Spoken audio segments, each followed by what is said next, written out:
Hanuman movie producer Chaitanya Reddy వాళ్ళ land issue పైన అక్రమంగా నా పైన కేసులు పెడుతున్నారని చెప్పి కూడా శుంకర్ నరేష్ గారు ఈరోజు ప్రెస్ మీట్ పెట్టడం జరిగింది. ఒకసారి మాట్లాడదాం. నమస్తే అండి. నమస్తే అండి. ముఖ్యంగా ఈ కేసులోకి మీరు ఎట్లా వచ్చారు అండ్ మీ కేసులోకి మిమ్మల్ని ఎందుకు లాగారు?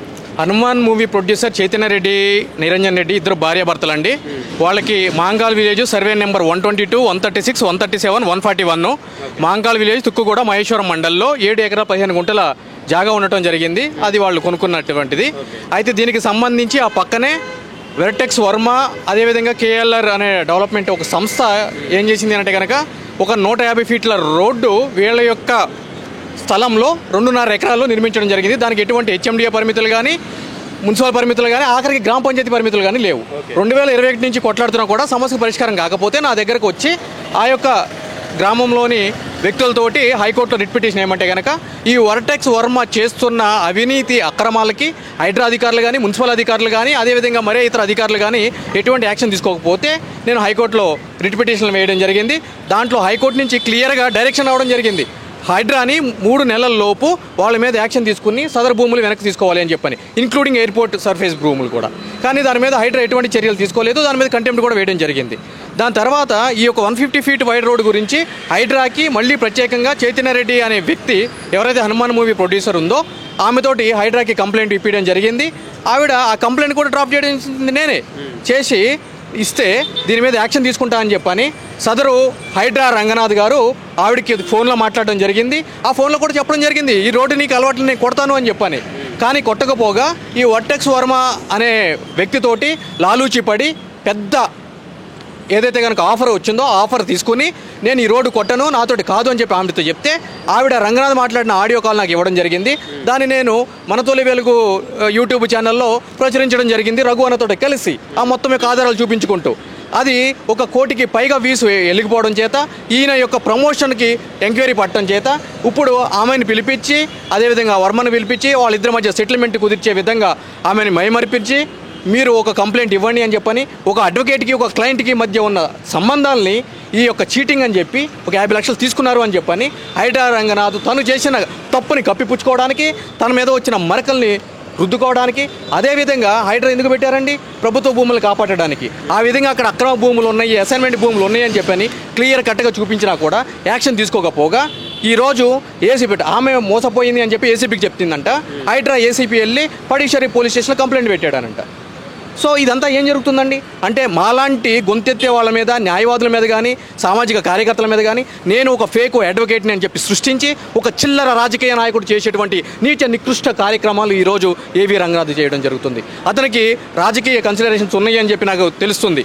ఉంటే ఉండనియండి, ప్రతి ఒక్కరికి ఉంది. కానీ ఈ విధంగా అమాయకుల మీదను ప్రశ్నించే వాళ్ళని బలి చేసి ఆ రాజకీయ క్రీడలు ఇక్కడ ఆడతామని అంటే కనుక భయపడడానికి, ఈ ఉడత ఊపులకి టాయిలెట్లు పోసుకోవడానికి నేను నల్గొండలో రైస్ మిల్లర్ని కాదు, అదేవిధంగా ఖమ్మంలో చిట్టీల వ్యాపారిని కూడా కాదు. అది గుర్తుపెట్టుకోవాలి. సో ఇందాక మీరు మాట్లాడినట్టుగా ఊరు పేరు లేని ఒక న్యూస్ పేపర్లో నా గురించి ఆర్టికల్ రాపించారని చెప్పి అంటున్నారు. ఆర్టికల్ ఎందుకు రాపించాల్సి వచ్చింది? అది ఏ ఆర్టికల్ రాపించారు?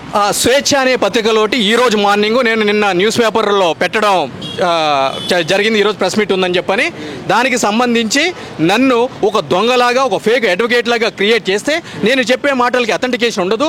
కాబట్టి అందరూ ఆ కోణంలో చూస్తారు. కాబట్టి నా మాటలు ఎవరు నమ్మరు. దీన్ని ఎంత తొందరగా మనము ట్విట్టర్లో కానీ, సోషల్ మీడియాలో కానీ ప్రచురిస్తే కనుక అంతమందికి చేరువైతుంది అని చెప్పి అని అంటారు. నేను కంటెస్టెడ్ ఎమ్మెల్యేనే. ఇటువంటి లుచ్చా రాజకీయాలు నేను కూడా చేసే వచ్చాను. నువ్వు చేద్దాం అనుకుంటున్నావేమో, I'm the contested MLA. Okay, ఇటువంటి అన్నీ కూడా నా లీడర్షిప్ని పెంచుతుంది తప్ప నా ఆత్మవిశ్వాసాన్ని చంపు. సో ఈ అంతా కూడా ఏవి రంగనాథ్ గారు కేవలం ఏవి రంగనాథ్ గారు కావాలనే చేస్తున్నారు. తను ఏదో చీకట్టుకోవడం నడిచిందని చెప్పి కూడా మీరు ఇందాక అన్నారు కదా. సో అంత ఖచ్చితంగా చెప్పడానికి రీజన్స్ ఏమైనా ఉన్నాయా? బరాబర్ ఉన్నాయి బ్రదర్. 150 ఫీట్లకు సంబంధించి పర్మిషన్ లేదు. అతను ఆమెతో మాట్లాడిన ఆడియో రికార్డింగ్ నా దగ్గర ఉంది. ఆమె నాకు పంపించింది. ఎందుకు ఇప్పుడు యాక్షన్ తీసుకోలేదు? ఎందుకు వర్మని ఆమెని కలిపి కూర్చోబెట్టాడు? రేపు ఐబీ ఎంక్వైరీ చేపిస్తుంది దీని మీద. నిజాలైతే బయటికి రావాలి కదా. ఏమి లేకుండానే చేశారంటారు ఇదంతా.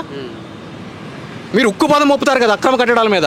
ఎందుకు కింద స్థాయి వాళ్ళ మీద చేస్తున్నారు? ఎందుకు వెర్టెక్స్ వర్మ కానీ మిగిలిన వాళ్ళ మీద కానీ ఎందుకు ఎత్తట్లేదు?